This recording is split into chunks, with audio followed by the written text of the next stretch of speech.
Hey everybody, it's KJ. It's day 2 on the transformation of KJ after hiring Coach Deion Sanders. So those of you that are just checking this out for the first time, this is my personal video vlog, or log, I guess they call them, where I'm trying to transform my life at age 64. And I realized that I wasn't getting where I wanted to be. I was struggling mentally, physically, in every aspect of my life, and I kept looking for help. And I went and saw a shrink.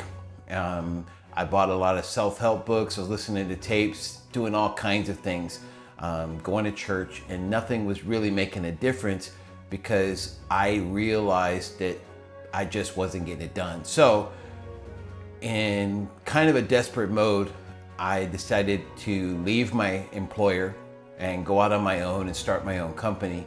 And then I found myself going through another round of depression and making excuses. And I go, dude, you're gonna have to do something, man. You're gonna have to change your life if you're gonna get where you wanna be. If you're gonna try and help other people, you gotta take care of yourself first. You gotta get your head right and get in your right space. So I'm thinking, okay, I gotta hire a life coach.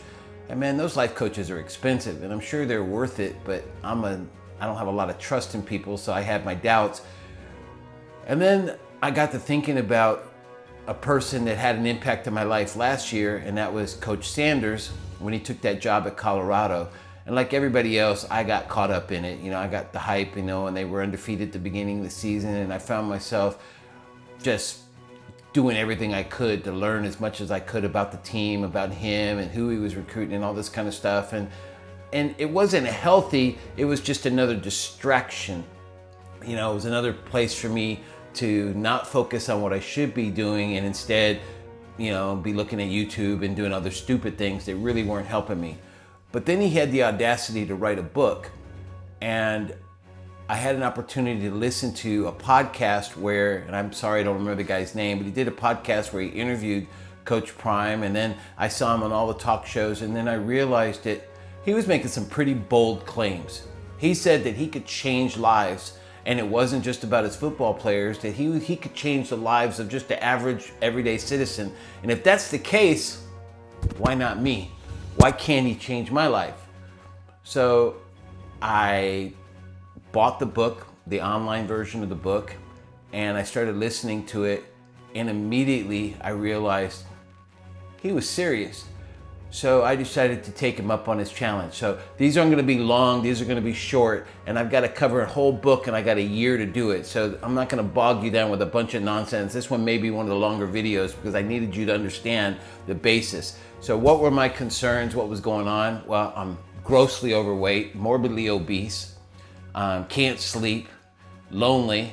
My life isn't together enough for my fiance to pick up and move from California and move out here to live with me permanently. I'm alone, lost my dad a couple years ago. Man, I'm full of excuses, and I find myself having an addiction for poker. I don't gamble, never been drunk in my life. I don't bet on anything else, but I play poker like a mad dog, and I found myself just obsessed with it, wanted to play it all the time. Well, at the end of last year, I made a decision after my daughter came to me and said, Dad, I'm really concerned about you. This is as big as I've ever seen you, and I'm concerned about your health. And I go, okay, she loves me. She's trying to convey a sense of urgency to me. You need to get control. So I made a decision, I think December 27th, to not eat another chocolate chip cookie. And for those of you that know me, know how much I love chocolate chip cookies. So I made a decision, no more chocolate chip cookies. And I'm proud to say it is now end of March almost, and I have not had a chocolate chip cookie. I've had a couple little pieces of dessert, but for the most part, sugar and sweets have been cut out of my diet. I don't know how much weight I've lost. I had a goal to lose 64 pounds by the end of the year. That was my goal. And in order for me to do that, I gotta be at 199 come January 1 of next year. I haven't stepped on a scale, don't plan on it, but my clothes are fitting a little looser. My face is thinning out a little bit, so it's probably working, but that's not the goal right now. I'm not really exercising right now. I'm just trying to cut out sugar. And then the other areas that I realized is that I needed to take better care of myself. And so I cut out Diet Coke. I was drinking that stuff by the gallon. So chocolate chip cookies, they're gone. Diet Coke, it's gone. Drink more water, eat more vegetables, cut down on the processed food, and it's starting to make me feel a little bit better, but I'm still not sleeping worth a crap, and I still had this poker addiction. Then I realized that I needed a coach, and so I said, I'm going to commit 100% to everything that Coach Prime is doing. So let me just take the takeaways from the initial, because there's a lot of stuff. I've already been through 4 or 5 chapters in 24 hours, but here's what I've got from my notes, because he encouraged me to take notes. Number 1, he told me I'm not alone. The first thing I have to do in order to be successful, according to my coach, is I got to get naked. Naked. Hey, you want to see me naked? That's going to be nasty.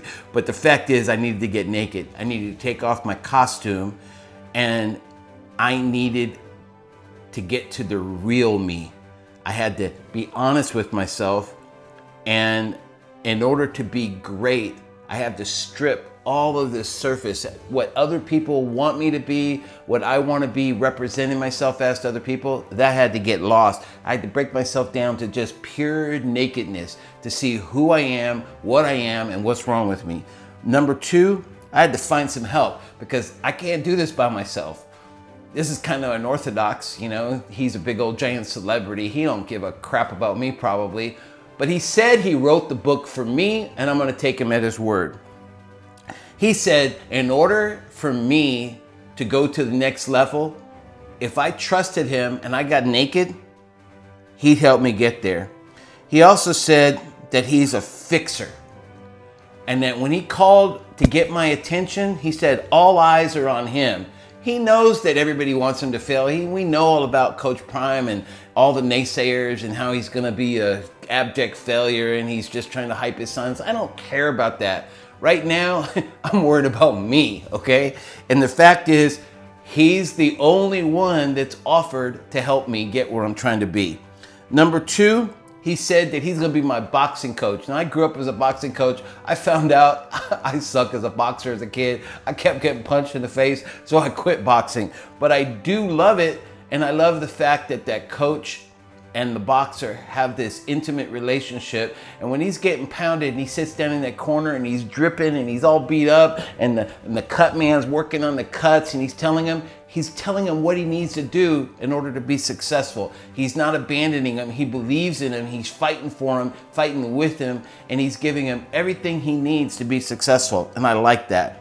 Another takeaway that I got from this is even before chapter 1, is that in order to be in my corner, he had to help me understand that there's 4 elements, and that is relationships, trust, dependability, and connection. Those are the elements that have to be present in order for the coach to gain the player's trust. In order for me to believe him, I have to believe that he wants to have a relationship with me. And so far, I believe that the way he's communicating, he's getting that point across. He has to be trustworthy. I have to believe what he's saying, and I have to believe that he is dependable. I have to see enough evidence that he's had prior success in order to get myself to be vulnerable enough in order to do the next thing. And then finally, I got to establish a connection. Now, how do you establish a connection with a book, an audio book at that? Well, God made these tools to help us get where we need to be. So I'm going to summarize today's little video with this.